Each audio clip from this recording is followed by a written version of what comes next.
Algo que yo no puedo explicar. Solo dándole sin parar. Tú me decías que morías por mí. Porque la noche fue de lo que yo no puedo explicar. Esperando y dándole sin parar. Encima de mí, encima de ti. Me dejaste el cuerpo caliente infierno, pero me dejaste el corazón frío invierno. Soñando que contigo es que duermo. Dime, papi.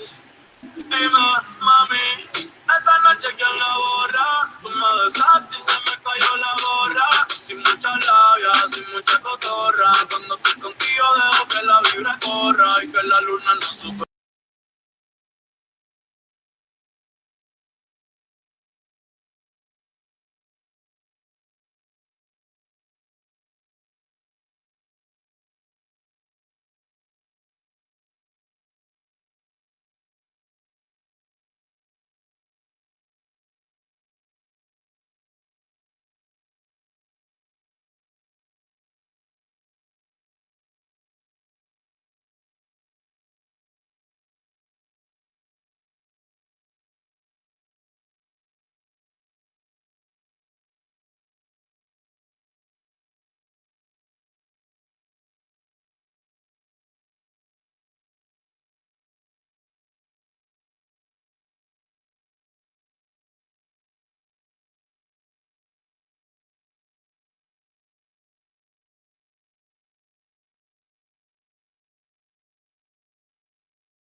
Hola chicos, buenas tardes. Buenas tardes, profe.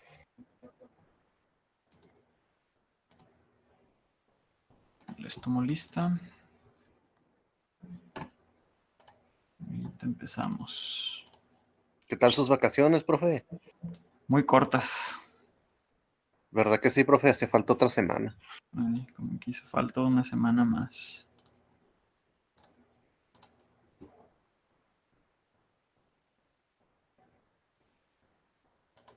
A ver, ¿listo? Si no mal recuerdo, nos quedamos aquí. Estábamos viendo tres tipos de receptores. Vimos a los receptores acoplados a proteína G. Vimos a los receptores de tirosina sinasa. Y vimos a los receptores de canales iónicos. ¿Más o menos los recuerdan? Sí, profe, más o menos. Bueno, en mi caso, no sé mis compañeros. A ver, ¿alguien que me pueda decir cómo más o menos funcionan los receptores unidos a proteína G o acoplados a proteína G?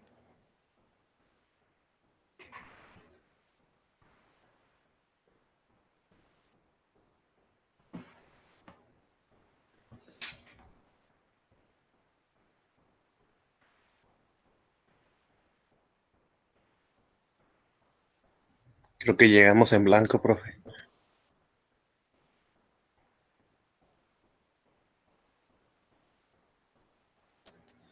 ¿Nadie se acuerda cómo funcionan los receptores unidos a proteína G? ¿Hidrolizan? No, tienen un mecanismo. La fosforina, ¿no? A ver, ¿y La fosforilan las proteínas activas. cómo fosforilan? ¿O cuál es el requisito para que fosforilen?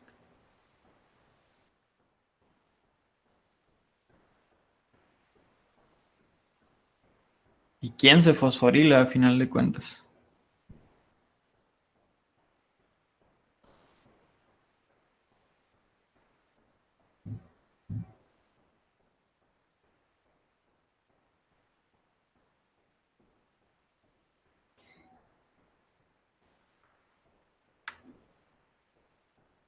¿Y quién fosforila a quién o cómo?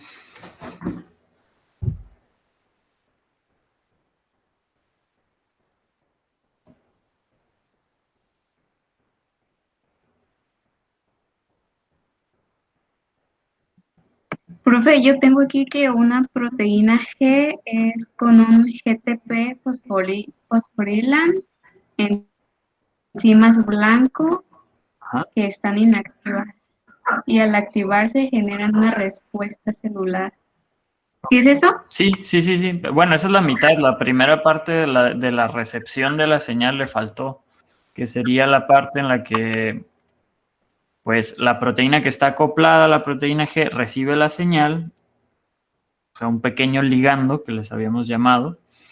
Al unirse al ligando, sufre un cambio conformacional. Ese cambio conformacional promueve que la proteína G libere al GDP que tiene unido y se una a GTP. Una vez la proteína G unida a GTP se le considera activa y puede fosforilar a proteínas blanco. ¿Sí? Recuerden que la proteína G únicamente se activa cuando la proteína acoplada a la proteína G es activada por un receptor extracelular, por un ligando, perdón, extracelular, una molécula de señalización.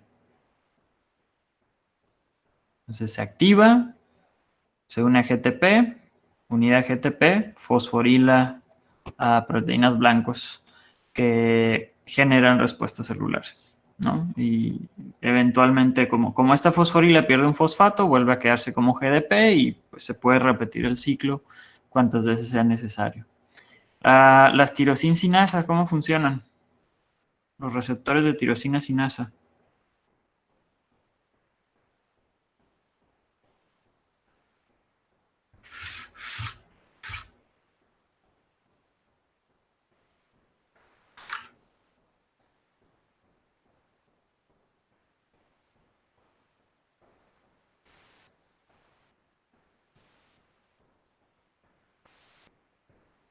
¿Tampoco se acuerdan de esos? ¿No los tienen Profe, yo apuntados tengo ahí? aquí, Dígame. sé que es la unión de dos tirosinas sinasa que provocan que existan atracción y se unan, y ya unidos se desfosforilan, formando un ATP y transfieren grupos fosfatos a otras enzimas, provocando su activación. Más o menos, pero por ahí hay unas cositas que me sacaron de onda. Primero, ¿qué es lo que ocasiona la dimerización? O que se unan dos tirosina sinasas. Pues que se unan un ligando a esos receptores de tirosina sinasa. Cuando se unen los ligandos de las dos tirosinas sinasas, o sea, necesitamos dos ligandos forzosamente, se genera un cambio conformacional en los dos monómeros de tirosina sinasa y ese cambio conformacional genera una atracción entre ambos y lleva a la formación de un dímero. ¿De acuerdo? Se dimeriza. Ese dímero se puede autofosforilar o puede ser también fosforilado por otras sinasas. Pero bueno, a final de cuentas se tiene que invertir 6 ATP para fosforilar cada una de las tirosinas del dímero del receptor de tirosina sinasa. Y una vez fosforilado el dímero, este puede fosforilar a otras proteínas blanco que van a llevar a una respuesta celular también. Y los receptores de canales iónicos, esos eran los más sencillitos. ¿Cómo funcionan?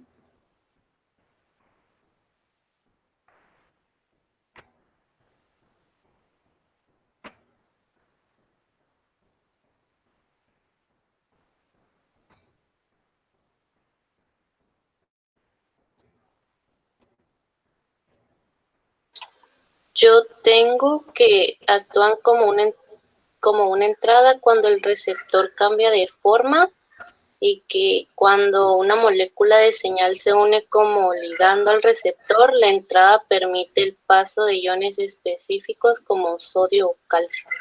Exactamente, así funciona. Si no hay ligando, se mantienen cerrados. Si hay ligando, se abren y permiten el paso de iones, ¿no? Y la entrada de iones genera una respuesta celular que podemos ver como la transmisión del impulso nervioso en las neuronas. Así funcionan las neuronas, así es como se transmiten los impulsos nerviosos en las neuronas. Se libera un neurotransmisor en la sinapsis. Esta neurona libera neurotransmisores y esos neurotransmisores se van a unir a los receptores de canales iónicos en la superficie de la siguiente neurona, o sea, de esta. Eso va a abrir los canales iónicos y va a causar que entre gran cantidad de sodio dentro de la neurona. Ese sodio va a venir acarreando electrones y esos electrones pues son el impulso nervioso o el impulso eléctrico. Conocemos de las neuronas. Entonces ese impulso eléctrico viaja hasta el final de esta misma neurona y al final de la neurona, este final se llama axón, ocurre nuevamente el mismo mecanismo. Ese impulso eléctrico genera la liberación de neurotransmisores en el axón. El neurotransmisor abre los canales iónicos, entran cationes que arrastran electrones y se transmite el impulso nervioso de esa manera, ¿no? Entonces, así funcionan los canales iónicos y están presentes principalmente en sistema nervioso y en la musculatura.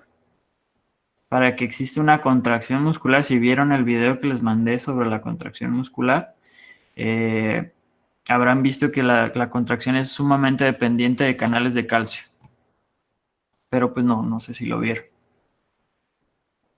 Bueno, aparte de estos receptores transmembranales que acabamos de ver, o receptores extracelulares también les podemos llamar, también hay receptores intracelulares. Que en este caso las proteínas receptoras intracelulares se encuentran en el citosol o en el núcleo de las células blanco. Estos receptores intracelulares son activados por pequeños mensajeros químicos que, bueno, o son pequeños o son hidrofóbicos.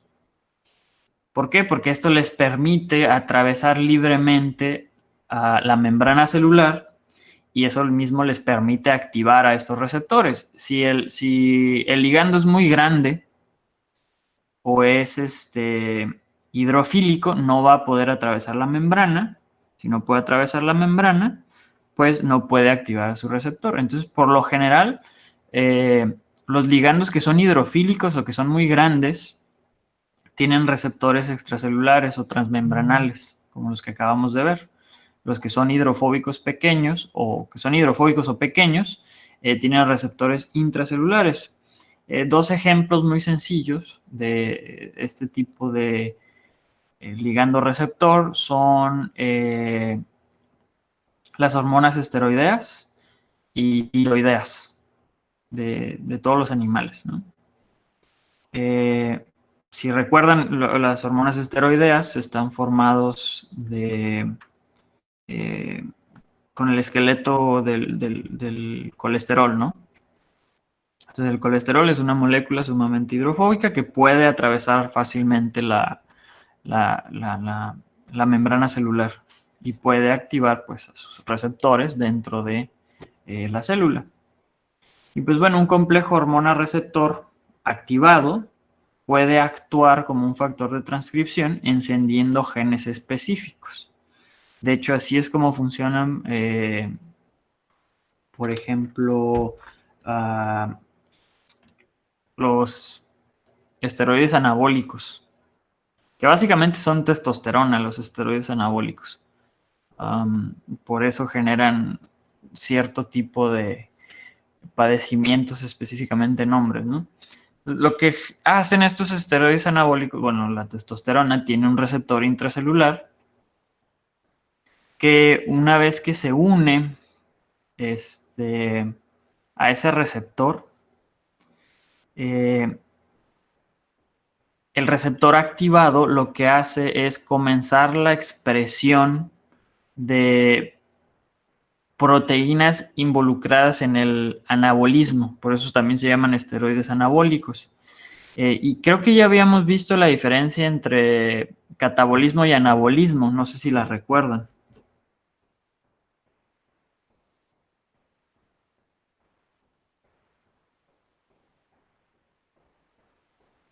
Catabolismo es romper moléculas grandes para obtener energía. Anabolismo es a partir de moléculas pequeñas sintetizar moléculas más grandes. En el anabolismo se gasta energía, en el catabolismo se obtiene energía. Que no se les olvide. Entonces, estos esteroides anabólicos favorecen la expresión de genes que participan en el anabolismo y desfavorecen a los que participan en el catabolismo. Entonces se favorece, por ejemplo, la síntesis de más proteínas, o sea, a final de cuentas lo que se quiere con ese tipo de drogas, pues es aumentar masa muscular y pues, se favorece la síntesis de proteína muscular.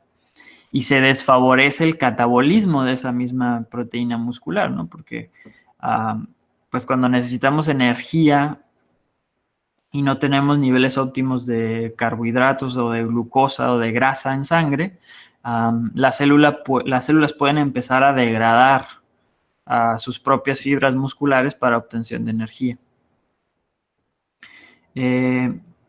Pues ese es un ejemplo, ¿no? Todas las hormonas esteroideas y tiroideas funcionan así. Y pues con esto terminamos receptores, ¿no? Tenemos los transmembranales y los intracelulares. Y pasamos a la siguiente parte, les había mencionado al principio. Y vamos a analizar la recepción, o sea, los receptores, y la transducción. La respuesta celular no la vamos a analizar muy a fondo porque hay una inmensa variedad de respuestas celulares y no alcanzamos a analizar todas. Les dije, nada más les voy a dar algunos ejemplos. Pero pues ahora pasamos a la transducción. ¿Qué les había dicho que era la transducción, chicos?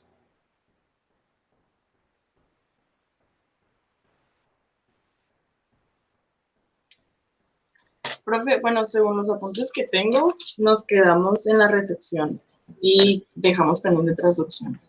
¿No les di definición de transducción?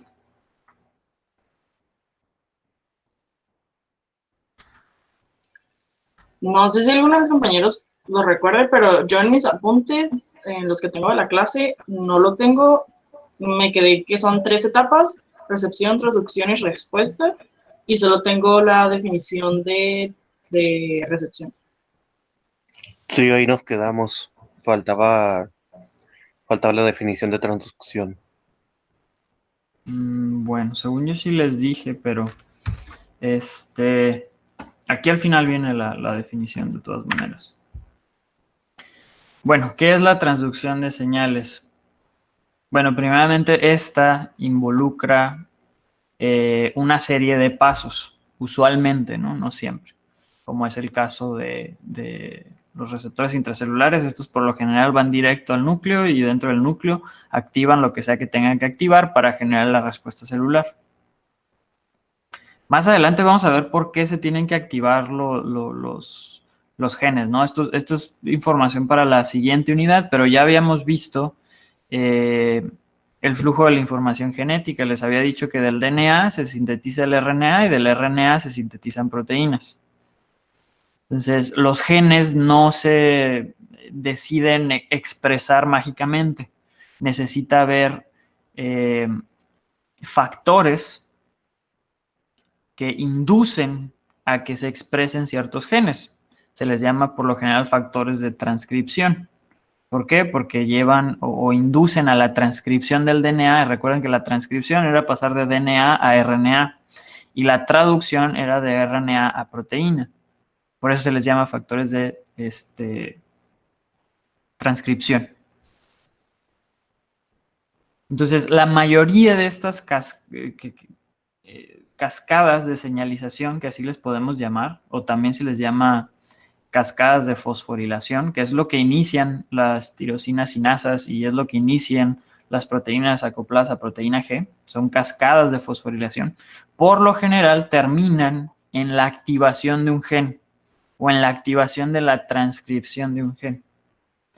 Aunque vamos a ver este fenómeno mucho más a fondo en la siguiente unidad. Pero bueno, les digo, involucra en algunos casos una serie de pasos. En algunos otros casos, como los receptores intracelulares, no son varios pasos, ¿no? Y bueno, las rutas de varios pasos pueden amplificar una señal y dar más oportunidades para la coordinación y regulación de la respuesta celular, ya que se puede detener la respuesta celular en cualquiera de los pasos. Ahorita vamos a verlo en la siguiente diapositiva. Y bueno, a final de cuentas, la transducción de señal es el paso de una señal que se transduce en una forma diferente. Esa es la definición de transducción, cambiar una señal a una señal diferente.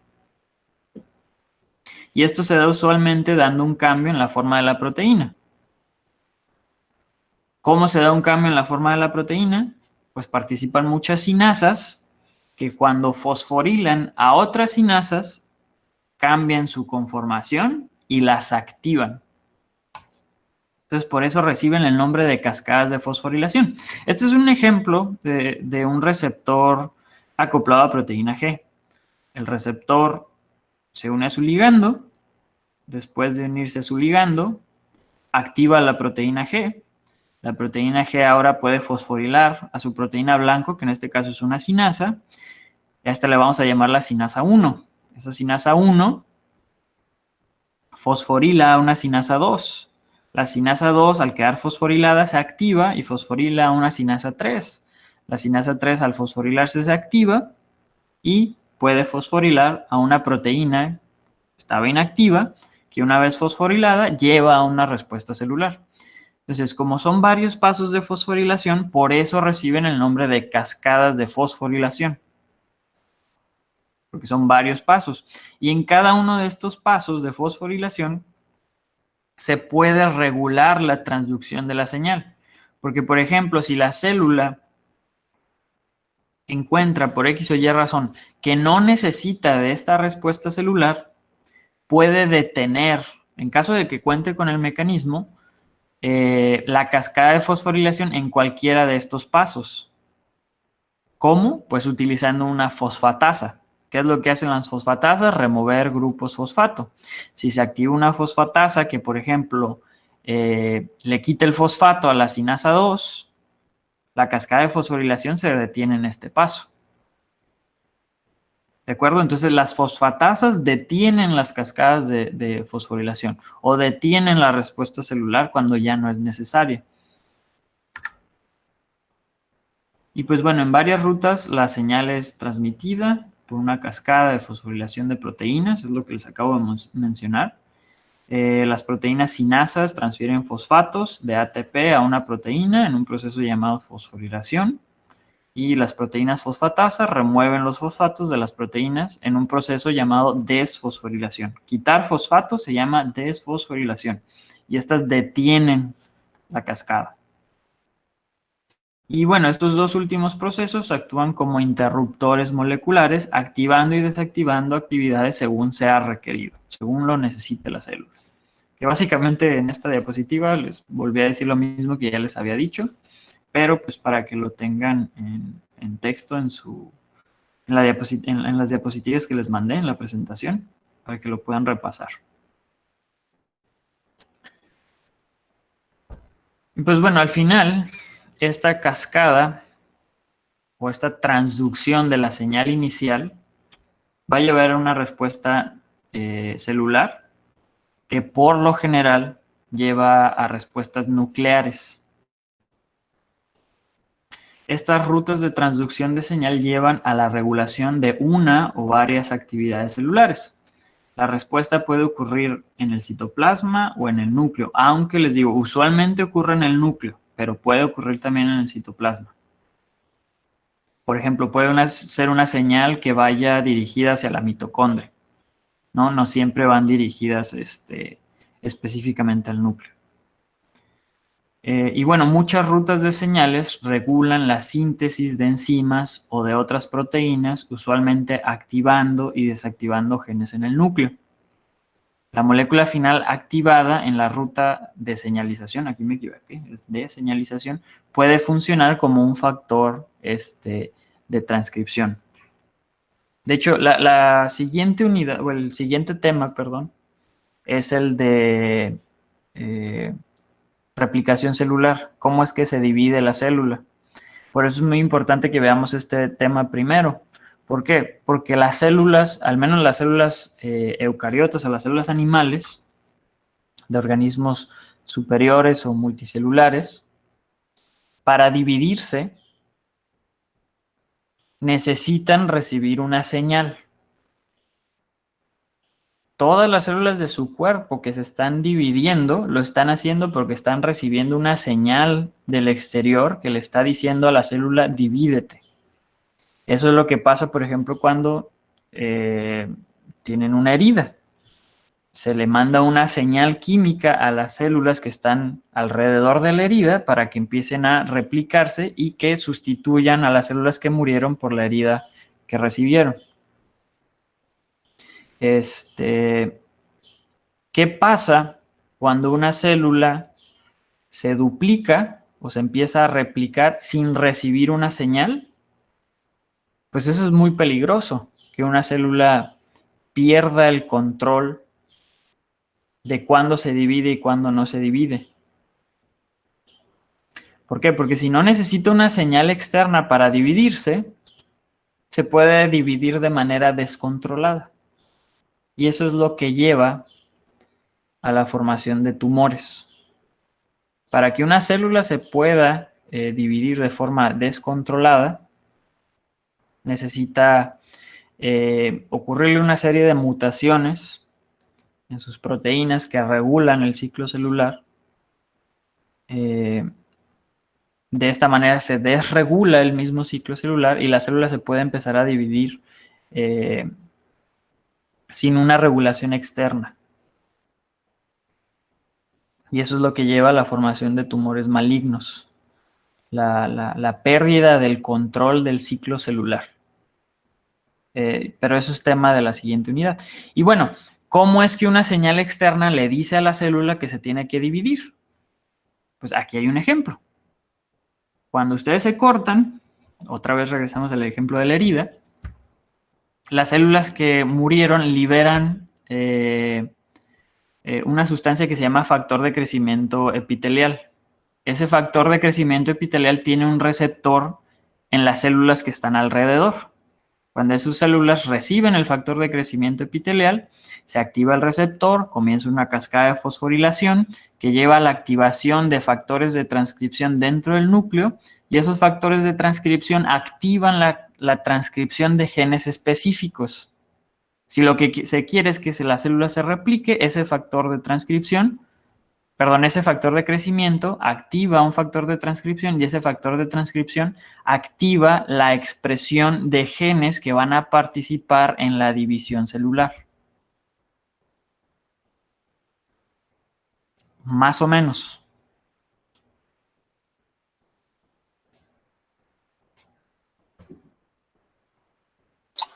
Profe, ¿sí lo puede repetir, por favor? ¿Desde dónde? Del inicio es que no lo apunté. A ver. El ejemplo de la herida, ¿no? Sí. Ok.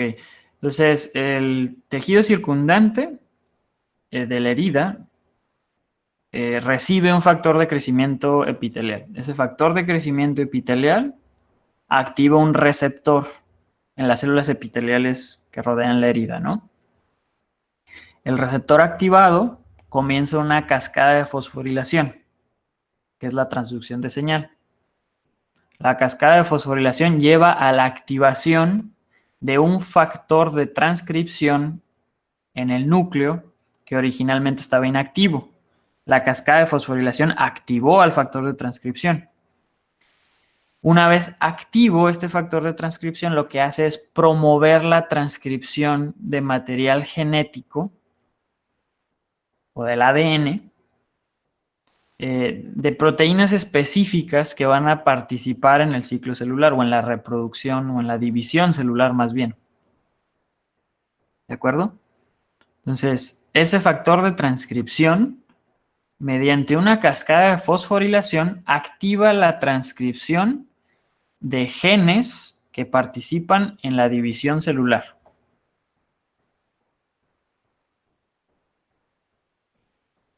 Y eso es lo que lleva a la respuesta celular como tal. La respuesta celular en este caso es la división celular. Esa es la respuesta que está generando el factor de crecimiento.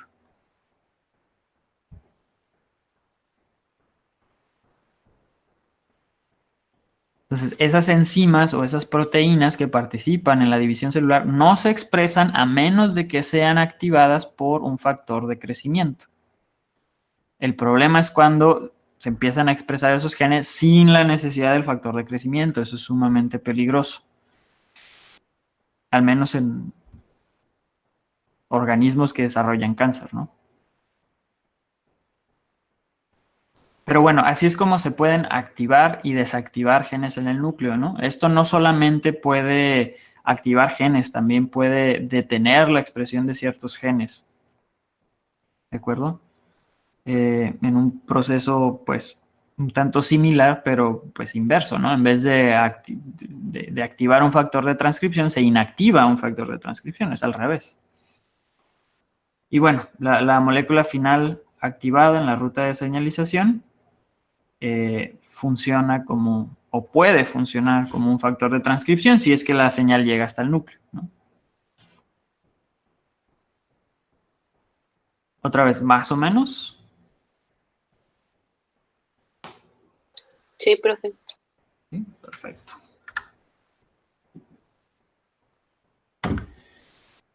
De hecho, este es un ejemplo de contracción muscular, pero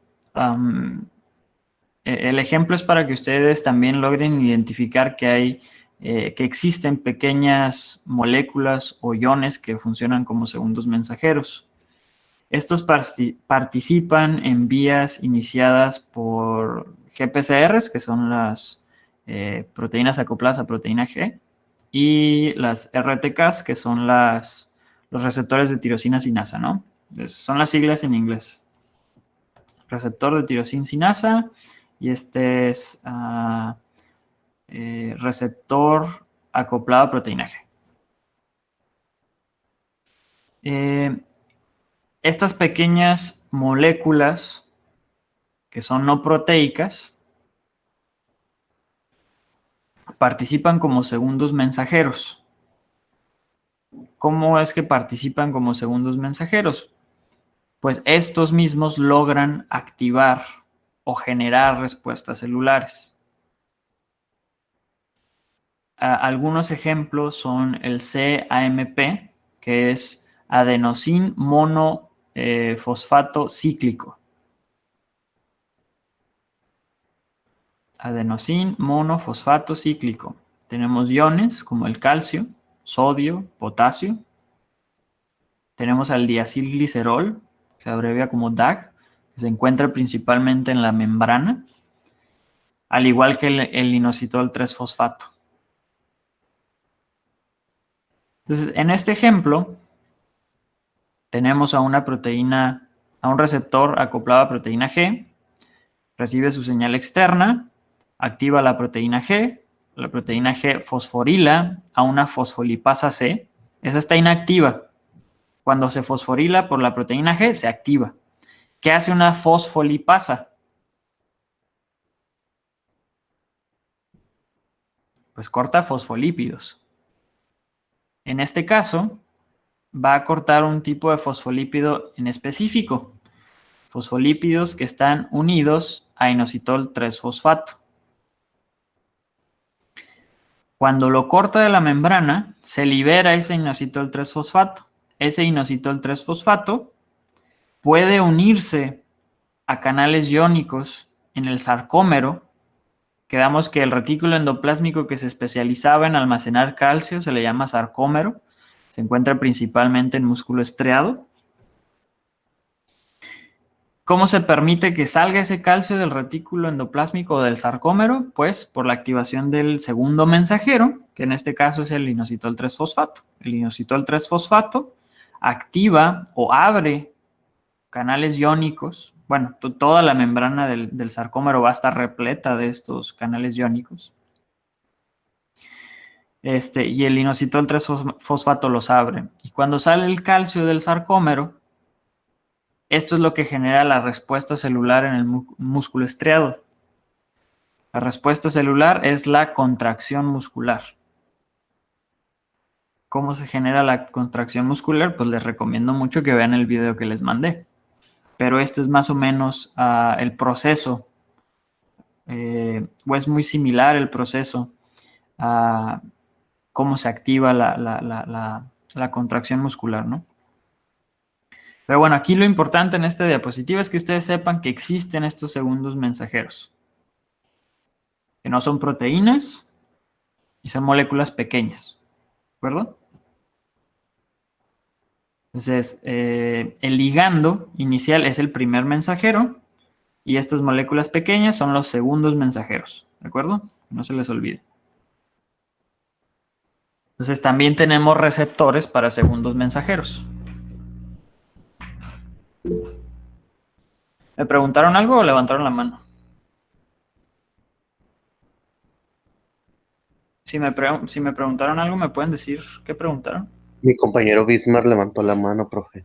Ah, adelante, Bismarck. No, profe, fue por accidente, disculpe. Ah, ok, no se preocupe. Todo bien, gracias. Bueno, por último vamos a ver rutas de apoptosis y las señales que las provocan, ¿no? Con esto ya terminamos tanto recepción, transducción y respuesta celular.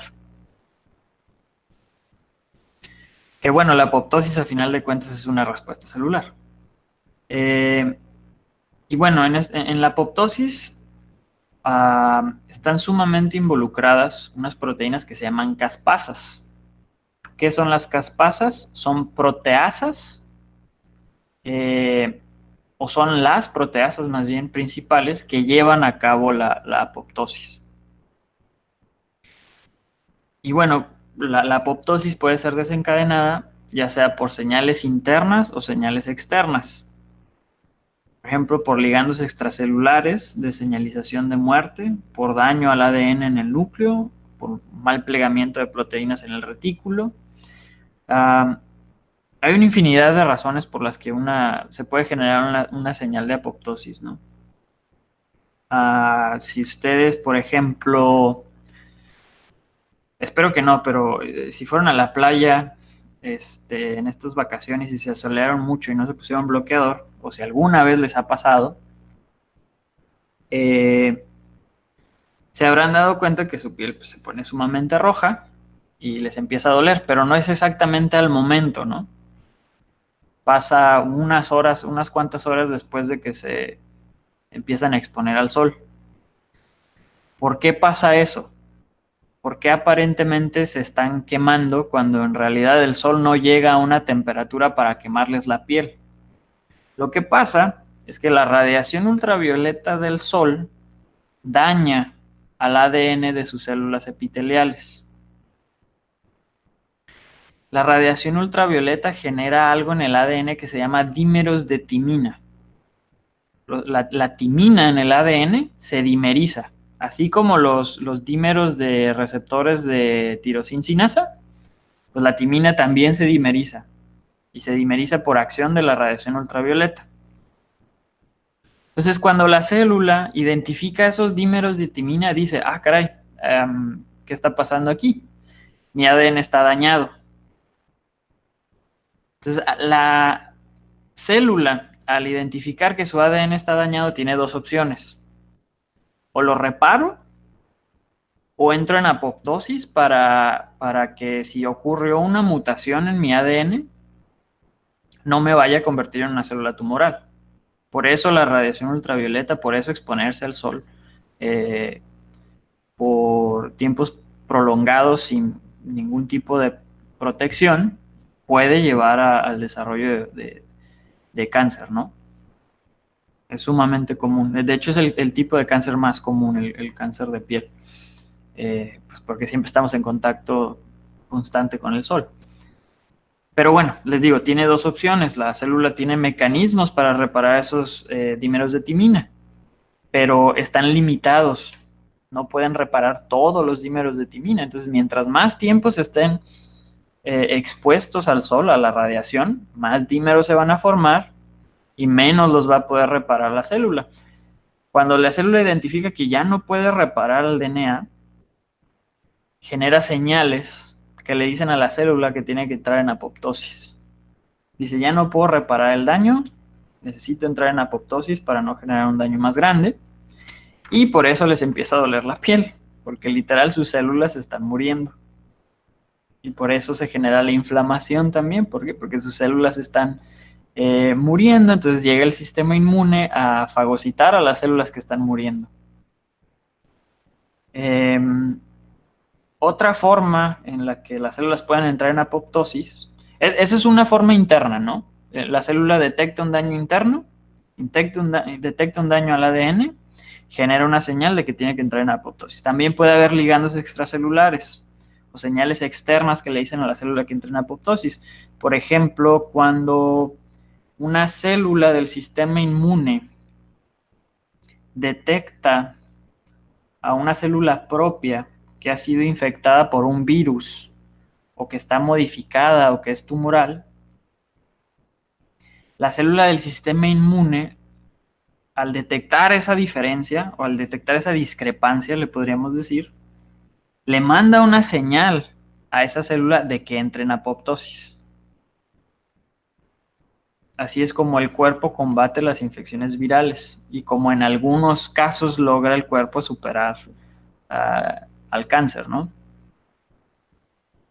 Estas se llaman células citotóxicas y lo que hacen es mandarle ligandos a la célula modificada para que entre en apoptosis, ¿no? Desafortunadamente, al menos en el caso de cáncer, a veces son tantas las mutaciones que sufren estas células que logran ignorar esas señales que son enviadas por el mismo sistema inmune para que la célula entre en apoptosis, ¿no? Y es cuando el cáncer se vuelve sumamente agresivo.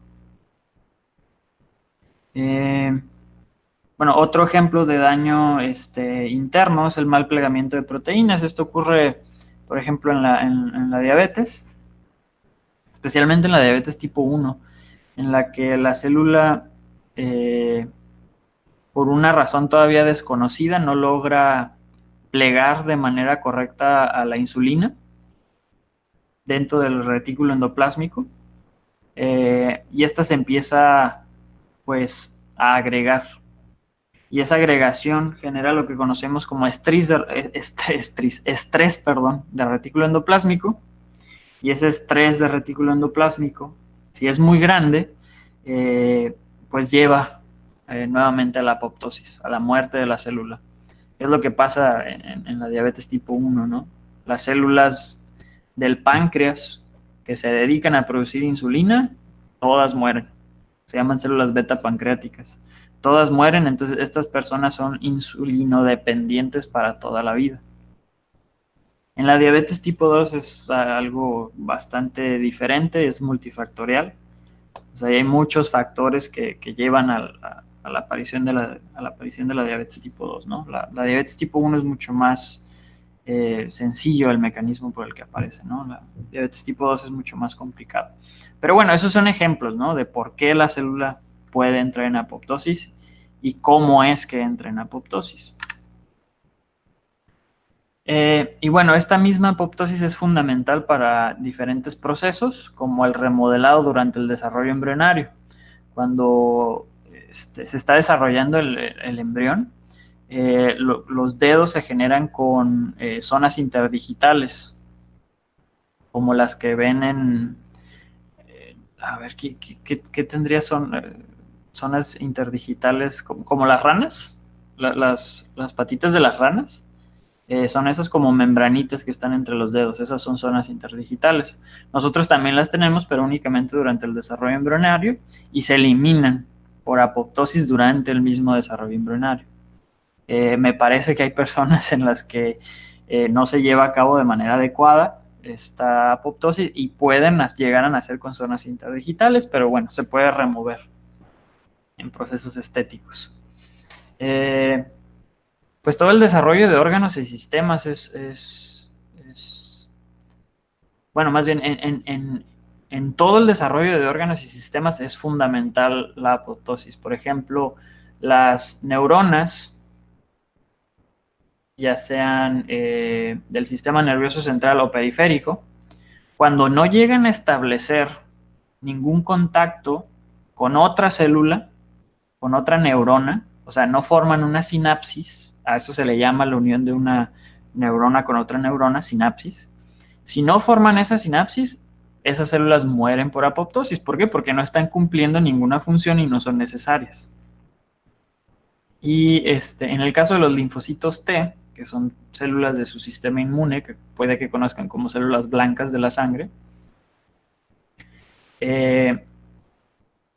llevan un proceso de maduración, o más bien un proceso de control de calidad dentro de su vaso, el órgano.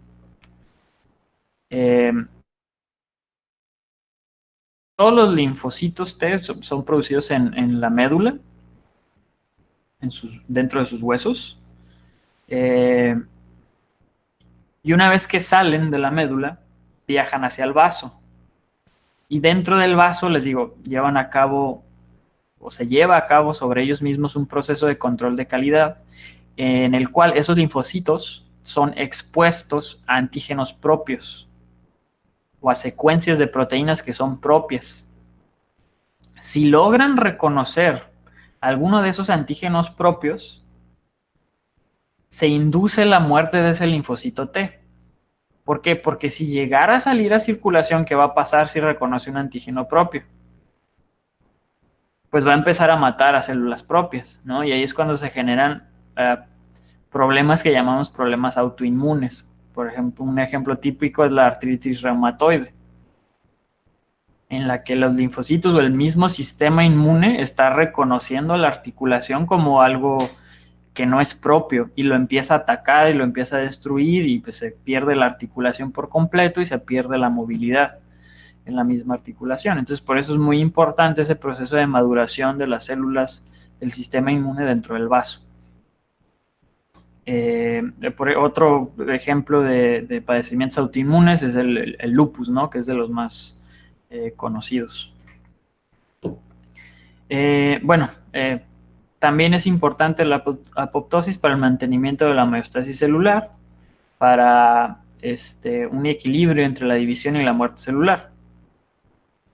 Por ejemplo, en el sistema como la médula ósea y el aparato digestivo, ¿no? En el que constantemente se tienen que estar creando nuevas células dentro de la médula ósea, pero se tiene que controlar cuánto se produce.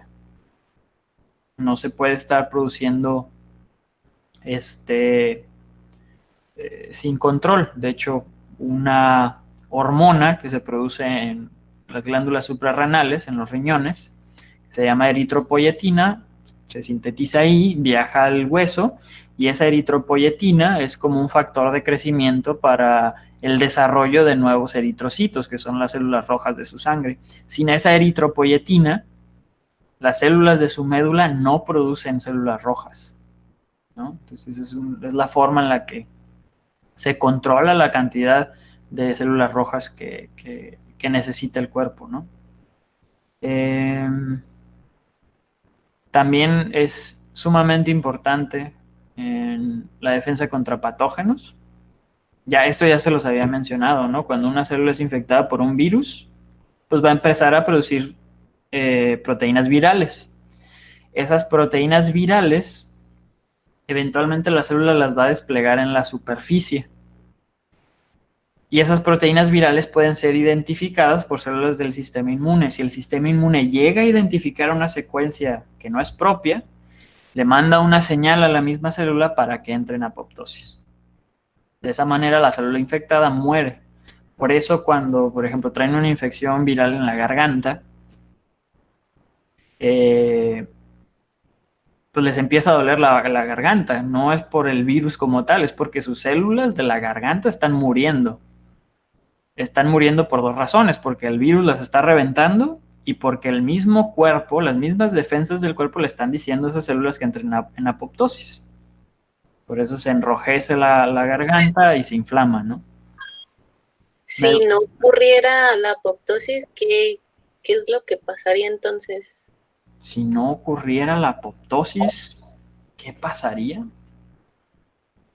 ¿Dicen Sí. todo el cuerpo o en una región específica? o en el Puede caso ser de una una infección enfermedad. viral? Ajá, pues por ejemplo en la gripe, Ajá. ¿qué pasaría entonces? O sea, ¿sería peor o ya ¿cómo decirlo? No sintiéramos el dolor, pero estaríamos igual enfermos y sería peor?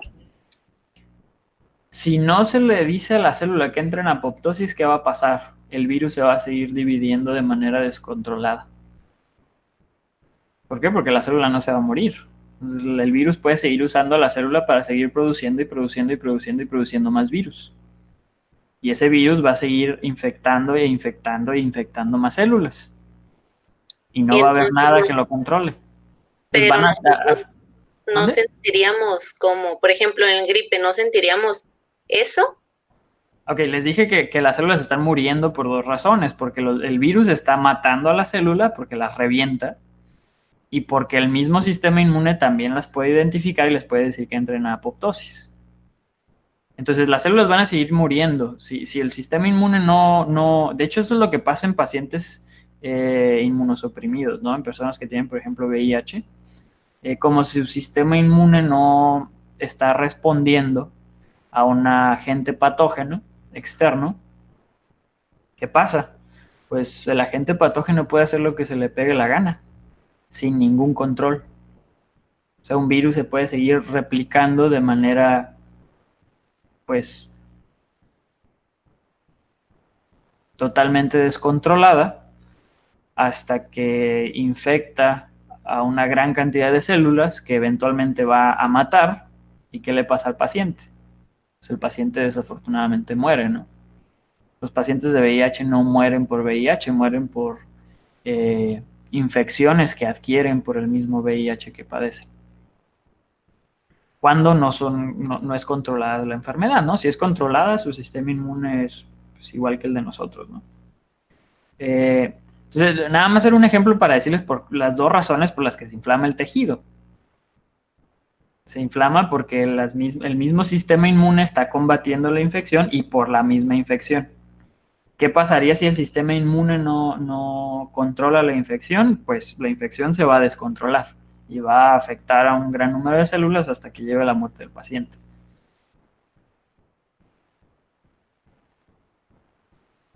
¿Sí? Sí, profe, gracias. De nada. Y por último, defensa frente al desarrollo de tumores, ¿no? Les decía que las células tumorales también sufren muchas mutaciones y pues al final de cuentas lo que muta es el material genético y eso entonces muta las proteínas. Entonces, les digo, esas proteínas eventualmente se van a desplegar en la superficie celular. Eso lo van a ver cuando lleven inmunología, si es que van para QFB, por cómo es que se despliegan esas proteínas en la superficie. Pero bueno, lo que importa aquí es que se despliegan y el sistema inmune las puede identificar. Si identifica una proteína mutada, le va a decir a la célula que entre en apoptosis, ¿no? Y así es como el sistema inmune puede hacer frente contra los tumores, aunque estos suelen tener tantas mutaciones que pueden evadir este mismo pues, sistema inmune, desafortunadamente. Y bueno, todo esto de la apoptosis es controlado por caspasas, que les digo que son proteasas, y estas caspasas generan una cascada también, que se llama cascada de las caspasas.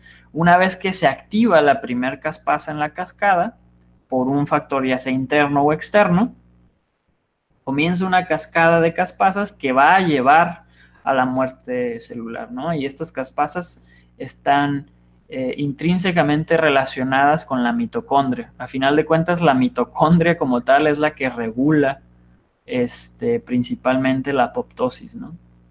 O sea, nuestras células deciden si viven o mueren según una pequeña bacteria que está dentro de ellas, lo cual es, bueno, no es una bacteria, ¿no? Pero se originó a partir de una bacteria. Pero, pues sí, básicamente la mitocondria decide si la célula vive o muere. Y bueno, con eso terminamos esta presentación y también ya casi nos acaba el tiempo. Pues bueno, si no tienen dudas, sería todo por el día de hoy y nos veríamos el día de mañana para continuar con el último tema de esta unidad, que es división celular. Gracias, profe. Nos vemos mañana. Que tenga buena noche. De nada, igualmente.